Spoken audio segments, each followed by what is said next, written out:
Je viens de faire une initiative parlementaire, de contrôle parlementaire. Je viens d'adresser une question écrite à 3 membres du gouvernement, à savoir Madame la ministre d'État, ministre de portefeuille, Madame la ministre des Mines et Monsieur le ministre des Finances de la République démocratique du Congo au sujet de la signature par les 3 membres du gouvernement d'un accord de joint venture avec la société Primera. La société Primera est une société de droit des Émirats arabes unis. Au terme de cet accord, il est indiqué que la société Primera et la République démocratique du Congo créent ensemble des sociétés Primera RDC. 2 sociétés Primera RDC. L'une, Primera Gold, pour l'or, et l'autre, Primera Metals, pour le 3T. Mesdames et messieurs la presse, il s'agit d'une mafia organisée. Pourquoi? Chaque société Primera n'apporte que $20 000. Je dis bien $20 000. Primera Gold, $20 000. Primera Metals, $20 000. Et dans les $20 000, la RDC apporte 9 000 et la société Primera n'apporte que 11 000. Mais à cause des 11 000 $, les 3 membres du gouvernement accordent un monopole pendant 25 ans pour l'or, pour le coltan, pour la cassiterie, pour le cobalt, bref, 3T pendant 25 ans pour toutes les provinces du Nord Kivu, du Sud Kivu et du Maniema. Mesdames et messieurs, c'est inadmissible.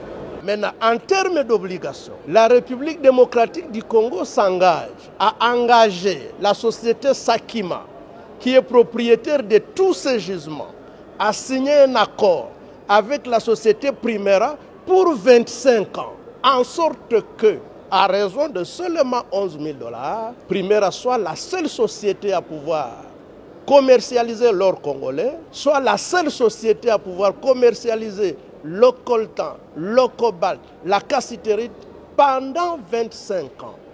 Et ce n'est pas fini.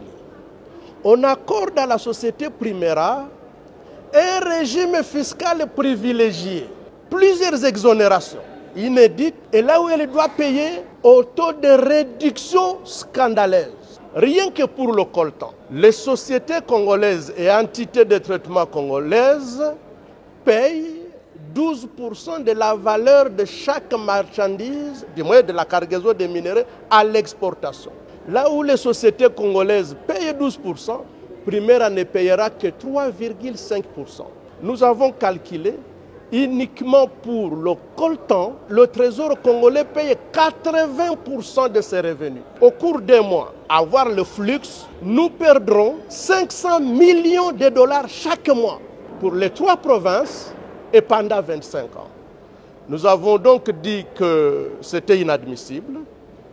Nous avons posé la question aux membres du gouvernement concerné parce que, comme vous le savez, le régime conventionnel a été abrogé par le nouveau code minier. Aujourd'hui, nous sommes sous le régime légal et toutes les sociétés sont traitées de la même manière. Le président de la République dit, et avec raison, vouloir créer des millionnaires congolais. Ce n'est pas en accordant un monopole immérité à une société étrangère que nous allons créer des millionnaires congolais.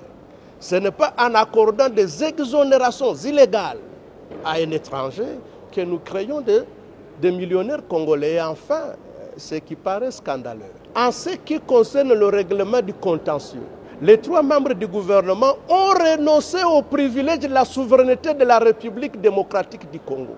Je n'invente pas, le contrat est là gelé. Vous allez même le publier. En ce qui concerne le contentieux, les 3 membres du gouvernement mettent à égalité la RDC avec une société privée en disant que, en ce qui concerne le contentieux ou l'exécution des décisions arbitrales ou judiciaires nées de cette convention signée, la République démocratique du Congo n'invoquera pas son droit à la souveraineté, ni des immunités y attachées. Ce qui revient à dire qu'en exécution d'un jugement produit par Primera, nous pouvons nous retrouver avec le palais du peuple saisi. les comptes du trésor public saisis. Le palais de la nation, des immeubles, les symboles de souveraineté ne sont pas protégés. Disons que ce n'est pas normal. Ensuite, comme vous le savez, la société Sakima, à laquelle les 3 membres du gouvernement enjoignent de signer des contrats de jointe venture avec la société Primera, cette société a déjà signé des contrats de même nature avec des sociétés de droit congolais, lesquelles sociétés ne sont pas disposées à renoncer à leurs droits. Ils viennent de faire des déclarations. Il s'agit de la société Amir SARL, CDMC SARL, Stone Mining Company SARL,